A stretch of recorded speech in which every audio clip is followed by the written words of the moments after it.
Hey guys, what's up? Welcome back to my channel. 91 weeks of my keto journey, and we have some stuff to talk about this week. So I had a rough weekend last weekend. I want to talk about that. Also, I'm going to be tackling an addiction that I have and that I've had for a while. We're gonna be tackling that this month, and so I wanna talk to you guys about that. And I've discovered something about myself that really I always knew, but just had a realization this week. So we got lots to talk about, so let's get started.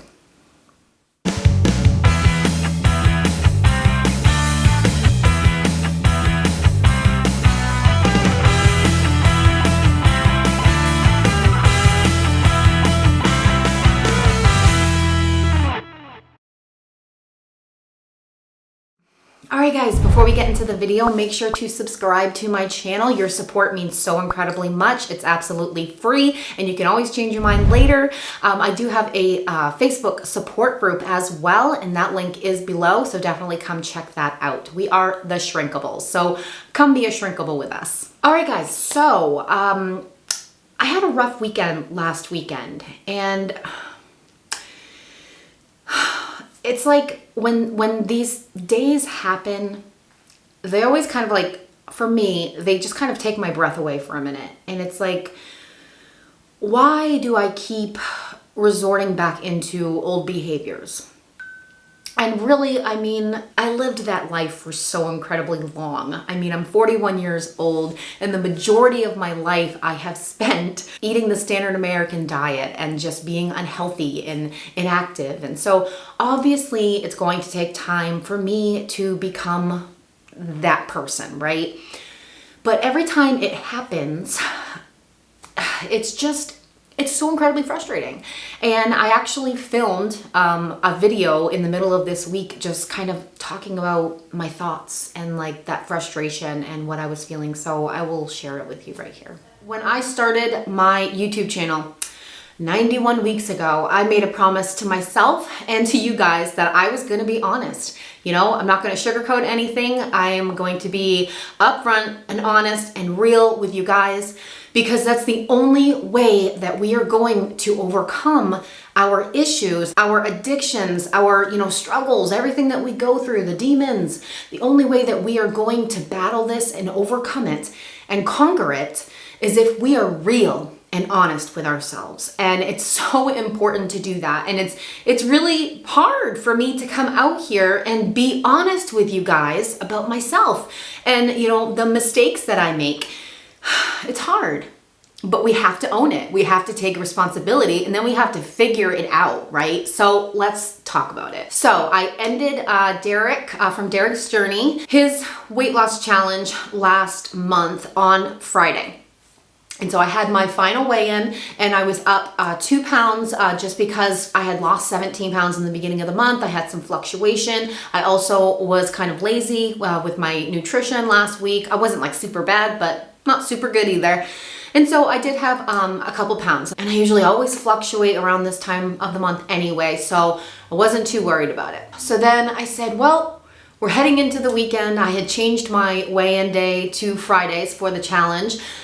Usually it's Monday to help hold me accountable over the weekend to, keep me straight, keep my head on straight. So anyway, I weighed in on Friday, and I said, well, I'm just gonna start fresh on Monday.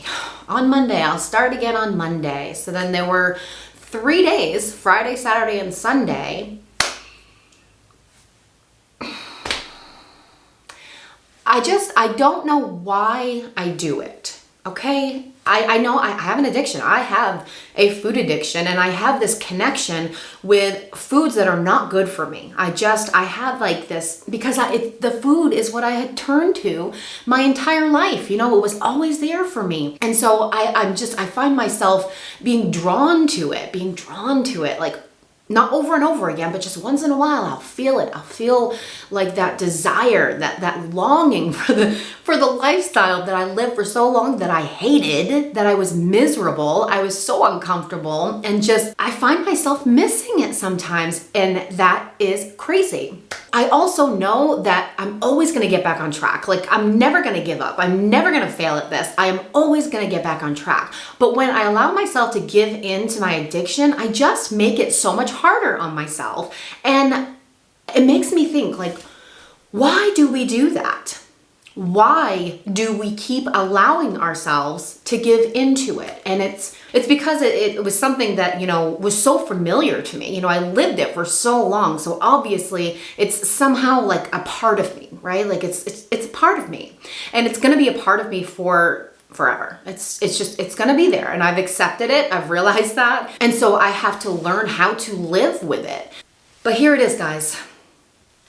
I am so tired of losing the same weight over and over and over again. I am so tired of having like these really great weeks and feeling so good about myself and then totally ruining it the next week. I'm so tired of doing the same thing over and over and over again. That's what insanity is, doing something over and over and over again, but expecting different results.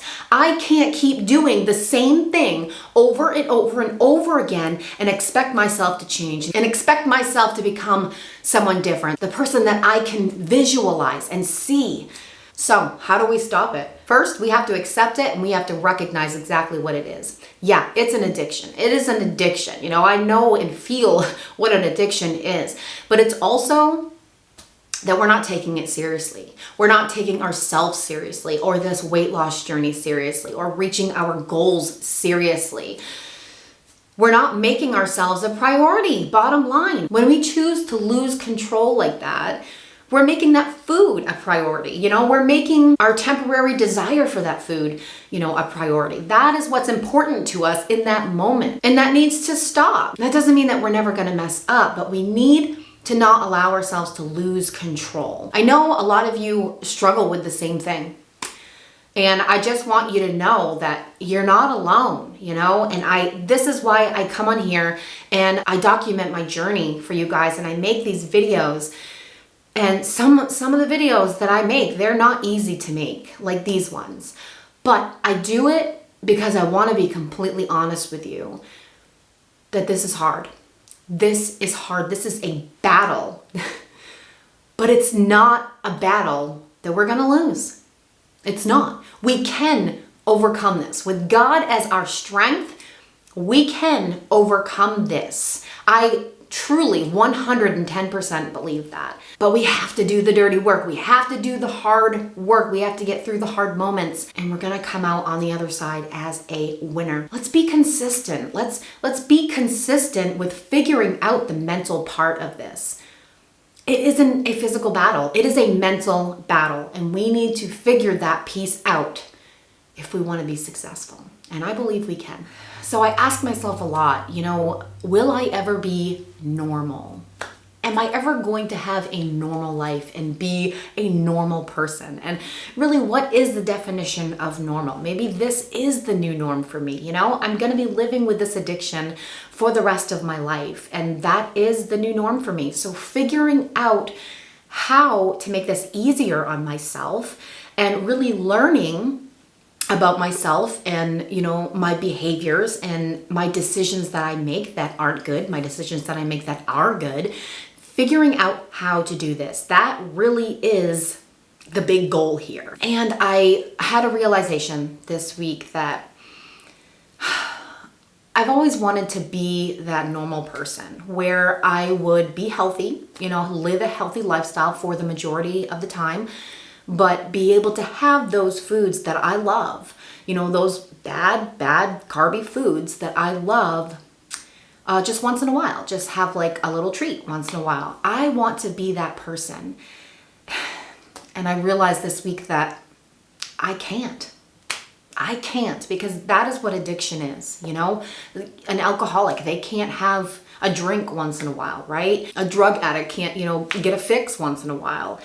It's the same thing with being a sugar addict. I can't do that because it just makes my life that much harder. I cannot have my trigger foods. So really figuring out what my trigger foods are and really staying away from them is going to make my journey that much easier. And so it was kind of just like it's kind of bittersweet because I gotta say goodbye. I have to say goodbye to those foods that I love. But really figuring out that is, the next step for me is staying away from certain trigger foods. It really makes me feel like I'm heading in the right direction, like to live that normal life, because that is going to be normal for me. That's going to be my normal life. We are all so different. We all have different journeys and we all have a different background. We all have different stories. And just really figuring out what is going to work for you, Maybe you can't have trigger foods. Maybe you're an addict just like me. You need to stay away from those trigger foods that are just going to trigger you and they're going to make you want to eat more. And so for me, I know what my trigger foods are. It's anything like salty, chips, veggie straws, pretzels, bread, candy, those foods I can't have because when I do, it kind of ruins everything. And then it makes it harder for me to get back on track. When I taste those foods, those trigger foods, they trigger something in my mind and in my body to physically and emotionally crave other foods, like all of my trigger foods. And so then I just want to eat everything. And then I have to fight it. And then I have to use that strength to just say no. And it's just not worth it, So figuring out what's going to trigger me and then stay away from it it's what I've discovered this week, that is what I have to do. I really thought that I could live that life. When Chris and I went on our date day, a couple weeks ago, we went to Margaritas and that did it, I didn't gain a lot of weight from that day, but it made the entire week hard for me. And I found myself just kind of like giving in to like picking my trigger foods even more and more and just making it harder for me. And that's the thing, when this happens to us and we lose control and, we make mistakes, take that as an opportunity to learn about yourself. Don't look at it like a failure. That's something that I'm going to be doing from now on. When this happens, it's an opportunity for me to grow and learn. And, it may be sad, because it is sad for me. I don't want to say goodbye to those foods, but I have to if I want to be successful on this weight loss journey and be able to maintain my weight loss for the rest of my life. I need to figure out what my body needs, what I personally need. And there are foods that are not trigger foods for me. That doesn't mean like everything needs to stay away. On Mother's Day, we went out to a restaurant. I ate really good. I stayed keto, did awesome. But we had ice cream that day. And I was really nervous about it because sugar, right? I'm a sugar addict. But I'm not big on ice cream. Like I could take it or leave it. It's not a big deal for me. But I hadn't had it in a really long time. Like we go get ice cream all the time and just Chris and the kids get ice cream and I don't get anything. And it doesn't bother me. It doesn't make me crave it. So that's why I know it's just not a huge deal for me. But it was Mother's Day. And so I'm like, well, I'm just going to get an ice cream cone. And I got a grape nut ice cream cone, which is one of my favorites. And no trigger.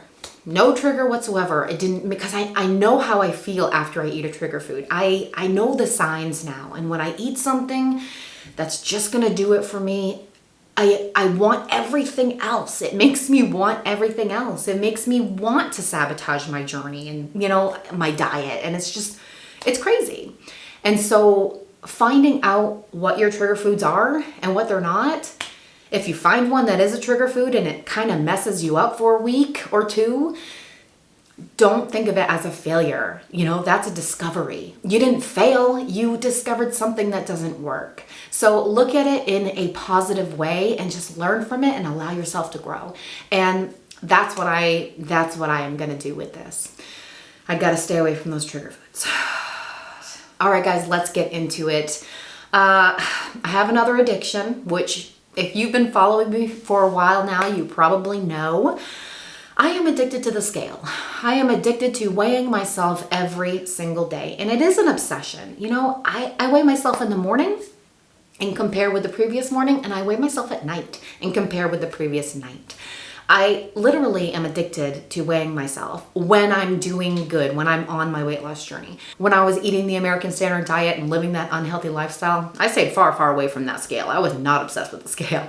But when I'm on a journey like this, I get addicted to it. And I have to say, most of the time, it doesn't affect me. Like, I can see the weight fluctuate most of the time, and I don't let it discourage me. I don't let it, derail me at all. But sometimes, guys, sometimes it affects me. And just like this past weekend, like, I had a rough weekend and let my addiction kind of take control. I had my trigger foods and just lost control, and I'm up on the scale now. And so seeing the number go up just really discouraged me this week. It just did. It just affected me. And I did the keto egg fast for 2 days, and then I did carnivore, got back on track. And so I was losing some of that weight, but I gained 8 pounds over the weekend, which is crazy. Then lost that weight. And then all of a sudden, one day I woke up and I have arthritis in my legs, and I felt it. It was just like, oh my gosh, I just felt very inflamed. And it's just, if you have arthritis, you know what that feels like. So I woke up that morning, I was up 3 pounds. And it frustrated me, which I know it's water retention. I understand that, but sometimes I let that scale define me, and it defines my journey, and I let it affect me, and it definitely did this week. So I think it's so important that we figure out what our addictions are, what areas in our life we need to work on. And sugar and carbs, yeah, like, there's no surprise there. I'm addicted to that. And that is something that I'm working on, staying away from. I need to stay away from sugar and carbs because I'm an addict. I'm also addicted to that scale. And it's really preventing me from finding joy in this journey, because I'm fixated on the number. Like, I want to see it go down. I want to lose the weight. I want to get in wonderland. And it's just, I keep fluctuating up and down, and the scale is driving me crazy, really. And then it makes me want to eat, right? Like, it triggers the emotional eating, because I'm an emotional eater. So any emotion that I feel, especially, being sad or angry or, stressed, it makes me want to eat. That's what I like to do. And the scale is just kind of making it harder. So I threw out the scale one time in this journey. In the last 91 weeks, I only threw out the scale one time, and I think I lasted like 5 days. Like, it wasn't even long. I had anxiety, and I needed to weigh myself, and that's crazy. I don't want to feel like that, So I am committing to the rest of this month of May without stepping on the scale. I was 225 on Monday, which is my weigh-in day now. I went back to Mondays because it just works better for me. It helps hold me accountable over the weekends. So weigh-in days are back to Monday. Results videos are back to Wednesdays. Weighed in at 225 on Monday, and I will not weigh in again until the end of this month. Now, let me just share some thoughts on why this is hard for me. When I'm doing good, I'm a type of person where it's like, I need to see it. I need to see results. Like, I need to see it in front of me. But the scale lies, like, we could be doing awesome. We could be on track, doing everything right, and something goes on with our body, and the weight goes up, like it did for me this week, with the arthritis, so the scale lies to us. We can't let that tell us that we're doing a good job, because it's just a number. It doesn't matter. What matters is that we really try to, embrace this journey and love this journey and love our life and love ourselves on this journey. That is what I need to do. And I need to work on being consistent. Consistency is a big issue for me. And so I really want to take this time and just tackle this addiction, my addiction to the scale. I'm always scared that if I can't see the weight go down, it's not going to hold me accountable. Like, the scale was always my accountability partner throughout this entire journey. It was my accountability partner, especially, needing to document my videos, my results videos for you guys every week. If I was seeing the scale go up, I was like, oh no, I got to do something about that. It's a new part of this journey for me, but I really feel like I need to do this. I need to focus on the lifestyle, not the weight, because it's not about the weight. It's not about losing weight. It's about learning new behaviors. It's about learning new healthy habits and learning a new life to live. I need to distance myself from the scale and take a break from it. And I have never gone longer than like 5 days of not weighing myself. So May 9th, This is going to be the last time that I weigh in for the entire month. So if you are addicted to the scale too, I encourage you to do this right alongside with me. Let's do this together and not worry about what that scale says, because I've said it so many times, and obviously I need to say it to myself again. The scale does not define you. The scale does not define your journey. It's just a number. We are so much more than that. We are so much more than what that number is going to tell us. All right, guys, so I was supposed to be in the Beast Mode Challenge this month with Derek from Derek's Journey, but I did opt out of that challenge this month just because of, what's going on with the scale and just a lot of personal stuff that I got going on. Just a lot of emotions going on over here. I'm actually going to share something with you guys really quick before I end this video, something really cool going on. Like I've mentioned before, Chris and I had our babies through IVF, and we had a lot of embryos actually. We had 16 embryos to start with, and we did use some. We got 3 beautiful babies from them, and we had 8 embryos left over. So we have decided to donate them. And we are currently going through the process of donating our embryos. And we met the first family on Zoom the other night, and they are freaking awesome. They're amazing. They're just perfect. They're perfect. We couldn't choose a better family to donate our embryos. And it's an emotional experience because it's like, the more we progress with this, it's like the more it gets real. Like these are our children, these are our children.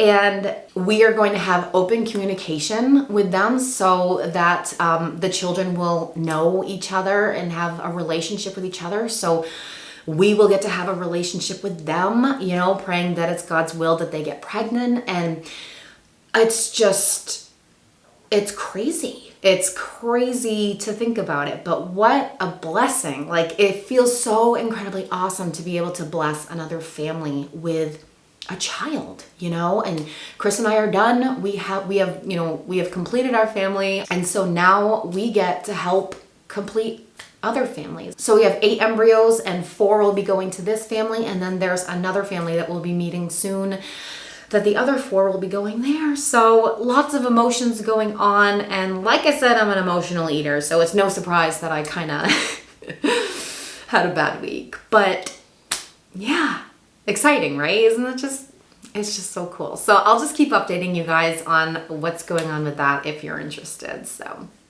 all right, guys, that's it for this video. If you liked it, give me a like, subscribe to my channel if you haven't done so already, and don't forget to join my support group on Facebook. That link is below. I hope you guys are having a fantastic week, and if you want to tackle this scale addiction with me, let me know in the comments below that you're in. All right, guys, see you at the next video. Stay safe and choose health. Bye.